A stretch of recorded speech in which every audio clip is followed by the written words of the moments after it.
안녕하십니까, 윈스턴입니다. 10월 첫째 주 주간 검색어를 시작하겠습니다. 10월 4일 일요일 검색어 3위부터 살펴보겠습니다. 3위는 김희선입니다. 검색 조회수는 1만 플러스입니다. 김희선 씨가 검색 순위에 오른 이유는 일요일 SBS 예능 미운 우리 새끼에 출연하였기 때문입니다. 김희선 씨는 임원희 씨 집에 방문하여 최근 서로의 근황 얘기를 나누고 조립 테이블을 설치하는 등 즐거운 시간을 보내는 모습을 보여줬다고 합니다. 다음 검색어를 알아보겠습니다. 검색어 2위는 이일병입니다. 검색 조회수는 1만 플러스이고요. 먼저 이일병 씨가 누구인지 알아봐야 될 것 같습니다. 이일병 씨는 연세대 명예교수로 외교부 장관 강경화 씨의 남편분입니다. 근데 왜 강경화 장관의 남편분이 검색 순위에 오르게 된 것일까요? 이유는 이일병 교수의 해외여행 이슈가 있었기 때문입니다.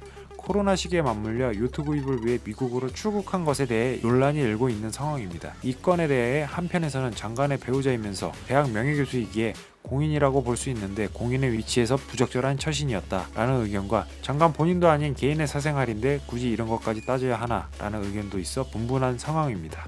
다음은 검색어 1위를 알아보겠습니다. 1위는 나훈아입니다. 관련 조회수는 5만 플러스이고요. 나훈아 씨가 또다시 검색어 1위에 올랐습니다.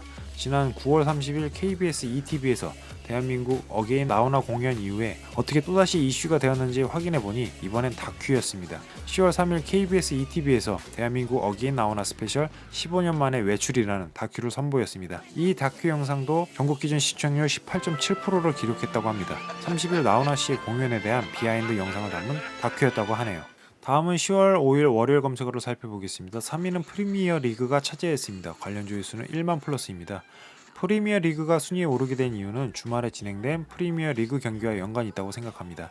특히 5일 새벽에 열린 맨유 토트넘과 아스톤 빌라 대 리버풀 경기에서 큰 점수차가 났기 때문입니다.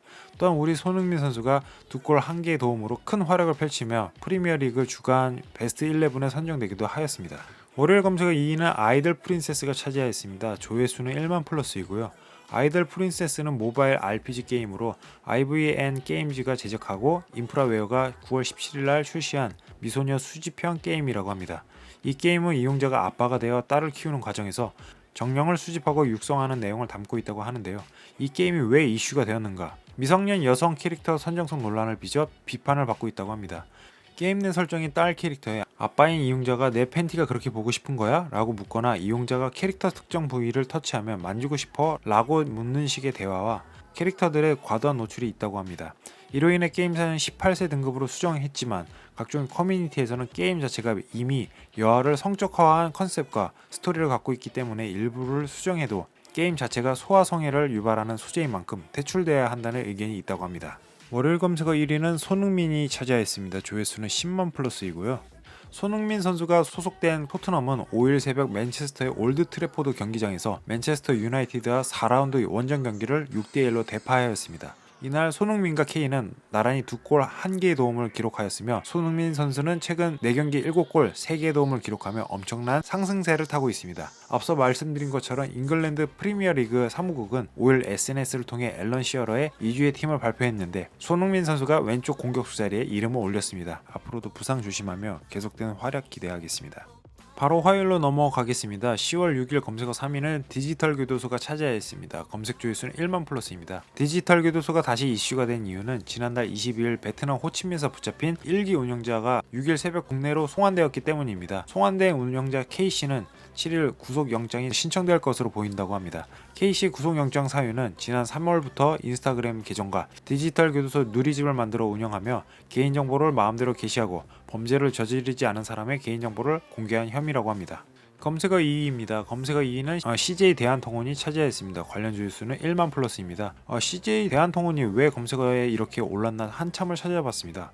관련 기사도 없고 알고 보니 추석 연휴가 끝나면서 아직 도착하지 않은 택배 조회와 한글날 택배 배송 여부 확인 급증으로 인한 검색어 순위 상승이었던 것으로 확인되었습니다. 각종 포털 사이트에서는 CJ 대한통운 로젠 택배, 한진 택배 등 주요 택배사의 배송 조회, 택배 조회가 실시간 검색어로 계속 오른 것으로 보입니다. 이외에도 CJ 대한통운은 7일 코로나19 소외로 3분기 호실적을 올렸다는 기사가 뜨기도 하였습니다. 검색어 1위로 넘어가겠습니다. 검색어 1위는 한국사 검정 능력 시험입니다. 관련 조회수는 1만 플러스이고요. 한국사 검정 능력 시험이 상위 랭크된 이유는 제50회 한국사 능력 시험 원서 접수가 6일부터 시작되었기 때문입니다.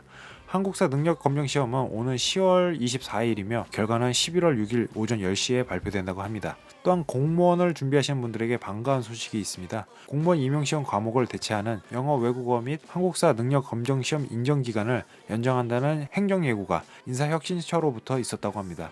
영어, 외국어는 3년에서 5년으로, 한국사는 4년에서 5년으로 늘어난다고 하네요. 적용 시기는 2011년 1월 1일부터라고 합니다.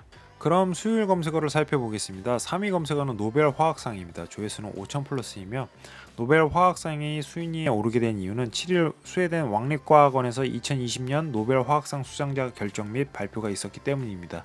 수상자는 에마뉴엘 샤르팡티에 교수와 제니퍼 다우드나 교수로 공동 수상이라고 합니다. 두 사람은 1911년 마리 퀴리 이후 노벨 화학상을 받은 6번째, 7번째 여성 과학자가 됐다고 합니다.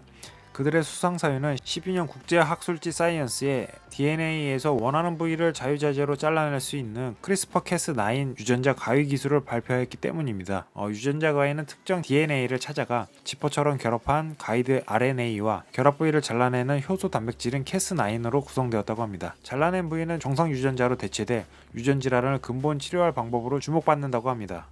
다음 2위 검색어는 구미호 대현입니다. 조회수는 1만 플러스이고요. 구미호 대현은 TVN의 새 수목 드라마로 7일 첫 방송을 시작하였다고 합니다. 기존의 구미호 관련 드라마는 여자 구미호가 주인공이었던 것과는 대조적으로 이번엔 남자 구미호에 대한 이야기가 시작된다고 합니다. 평소에도 하얀 얼굴로 뱀파이어 같다는 이야기를 듣던 이동욱이 주인공이며 상대 배우는 조보아 씨라고 합니다. 수요일 검색어 1위는 병무청이 차지하였습니다. 관련 조회수는 1만 플러스입니다. 병무청이 왜 검색어 1위였을까요? 국정감사에서 BTS 입영 연기를 언급해서? 유승준의 비자 발급을 거부해서? 아니죠. 우리 대한민국 권아들에게 그따위 것에는 관심이 없었습니다. 10월 7일 14시는 바로 2000년 현역병 입영 본인 선택원 추가 접수가 있었던 날이었습니다. 남들 군 입대가 뭐 그리 중요하겠습니까? 우선 내 입대가 훨씬 중요한 거 아니겠습니까? 군대는 몸 다치지 않는 게 가장 중요합니다. 조심히 다녀오시기 바랍니다.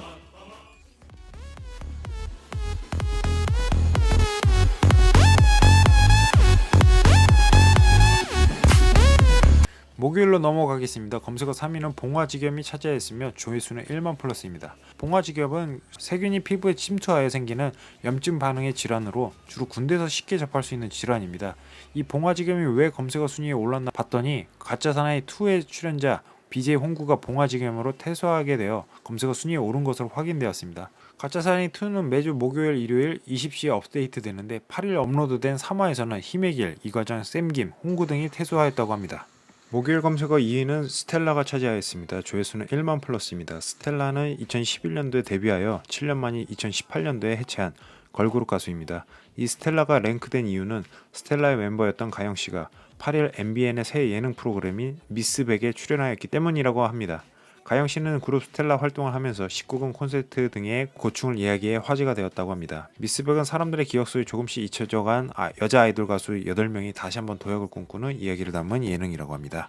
1위 검색어를 살펴보겠습니다. 1위는 한글날이 차지하였습니다. 조회수는 20만 플러스입니다. 한글날 하루 전인 8일날 왜 한글날이 검색어 순위에 올라와 있을까 확인해보니 메이플 스토리의 한글날 이벤트 때문이었습니다.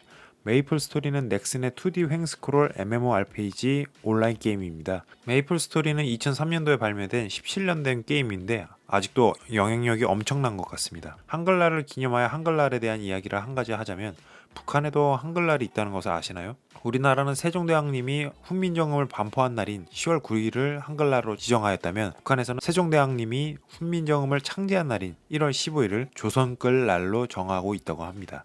10월 9일 한글날의 검색어를 살펴보겠습니다. 3위 검색어는 신창원입니다. 조회수는 5,000 플러스입니다. 신창원이 누구인가 하면 1990년대 후반 탈옥으로 대한민국을 뒤흔든 범죄자입니다. 신창원이 다시 검색 순위에 오른 이유는 SBS의 꼬리에 꼬리를 무는 그날 이야기라는 프로그램에서 신창원에 대해 다뤘기 때문입니다.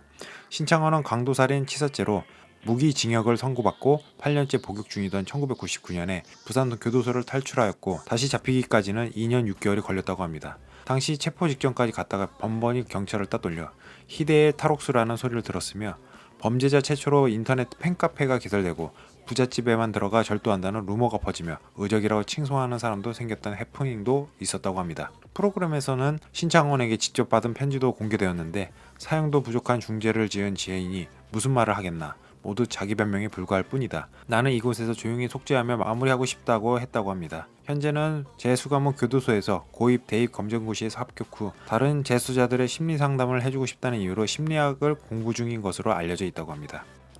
2위 검색어를 알아보겠습니다. 2위는 신서유기 A씨 차지하였습니다. 검색 조회수는 1만 플러스입니다. 신서유기가 다시 돌아왔습니다. 신서유기 A 옛날 옛적에는 TVN의 예능 프로그램으로 매주 금요일 밤 9시 10분에 강호동, 이수근, 은지원, 규현, 송민호, 피오가 출연하며 우리나라 전래동화를 컨셉트로 지리산에 도착한 6요괴의 용볼 쟁탈전을 그리는 예능이라고 합니다. 1위 검색어로 넘어가겠습니다. 금요일 1위 검색어는 울산 화재입니다. 조회수는 5만 플러스입니다. 울산의 33층짜리 주상복합 아파트에서 대형 화재가 발생되었다고 합니다. 8일 오후 11시 14분경 발생한 불은 16시간 만에 진화되었다고 합니다. 이렇게 대형 화재로 이어진 원인으로는 강풍, 고층, 야간 이렇게 세 가지 요소를 꼽고 있다고 합니다. 이날 울산에는 오전부터 강풍주의보가 발효된 상태였으며 아파트 불은 건물 외벽 아래로 삽시간에 퍼졌으며 강풍의 불티가 바람을 타고 날아가면서 왕복 10차로가 넘는 도로 건너편에 있는 대형마트 옥상에 불이 옮겨 붙기도 했다고 합니다. 또한 화재 발생 아파트가 33층, 높이 113m의 고층 주상복합 아파트라는 점과 야간이라 소방 헬기 투입이 안 됐다는 점이 화재 진압의 걸림돌이었다고 합니다. 화재의 원인은 계속 확인 중이라고 합니다. 토요일 검색어를 살펴보겠습니다. 검색어 3위는 장윤정이 차지했습니다. 조회수는 2000 플러스입니다. 장윤정 씨가 히든싱어 6에 출연하여 검색어 순위에 올랐습니다. 히든싱어는 원조 가수와 함께 모창 가수가 노래 대결을 하여 판정단이 진짜 원조 가수를 찾는 프로그램입니다. 장윤정 씨는 모창 가수를 제치고 최종 우승하였다고 합니다. 바로 2위로 넘어가겠습니다. 2위는 김재원이 차지하였습니다. 검색 조회수는 2000 플러스입니다. 배우 김재원 씨가 검색 순위에 오른 이유는 KBS 편스토랑에 출연하였기 때문입니다. 편스토랑을 통해 김재원 씨는 8살 아들을 공개했는데요. 김재원 씨랑 무척이나 닮은 모습에 눈길을 사로잡았다고 합니다. 토요일 검색어 1위는 이은하가 차지하였습니다. 관련 조회수는 1만 플러스입니다. 이은하 씨가 누구인지 먼저 알아보겠습니다. 이은하 씨는 7080 시절의 디스코 여왕으로 불리며 밤차, 봄비, 아리송해 등의 히트곡을 남긴 가수라고 합니다. 같은 시절 가수로는 김수희, 혜은이 씨가 있다고 합니다. 이 이은하 씨가 랭크된 이유는 불후의 명곡에 출연하여 우승을 차지하였기 때문입니다. 이은하 씨는 쿠싱 증후군을 투병 중인 상태라고 합니다. 쿠싱 증후군은 과도한 스테로이드 약물 복용 등으로 인한 뇌하 수치 이상으로 체지방의 양과 분포가 바뀌는 병이라고 합니다. 예전에 척추 분리증을 앓아 스테로이드 주사를 빈번히 맞았던 것이 쿠싱 증후군까지 오게 된 것이라고 하네요. 이런 상태에도 불구하고 불후의 명곡에서 내 하나의 사랑은 각오를 열창하며 우승하였다고 합니다.